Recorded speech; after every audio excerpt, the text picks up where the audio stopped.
গ্রাম Turkish coffee নেবা, এই 15 গ্রাম Turkish coffee নেবা। এখানে দেখো 15 গ্রাম হয় কি না, এই মিজানে 15 গ্রাম, ঠিক আছে। 16 গ্রাম হয়ে গেছে, সমস্যা নেই। এই করো, এই পানি নেবা, ঠিক আছে। 1.5 কাপ পরিমাণ পানি নেবা, ঠিক আছে, বা 120 মিলি যেটারে বলে, 120 মিলি পানি নিয়ে এটারে বসাবো। বসানোর পরে চামচ দিয়ে এটারে মিক্স করবো, ভালো করে মিক্স করতে হবে। এরপরে এটা হাতে ধরে এভাবে একটু করবা।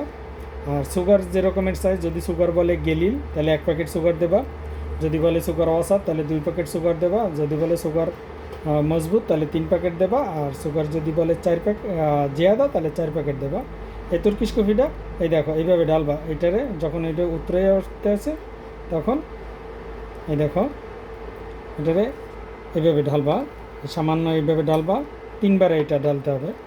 এরপরে আবার একটু উতরাই নেবে, আবার এইভাবে ডালবা, আস্তে করে ডালবা। এটারে ফুল স্পিডে ঢালা যাবে না, জানি ফোমটা থাকে, ঠিক আছে। এরপরে এটা বন্ধ করে দাও, ফুল আস্তে করে ঢেলে দেবে। এটা হচ্ছে তুর্কিশ কফি। এই ফোমটা জানি থাকে, ফোমটা জানি মানে মিশে না যায়, ওকে। ঠিক আছে, তুর্কিশ কফি, ঠিক আছে, তুর্কিশ কফি।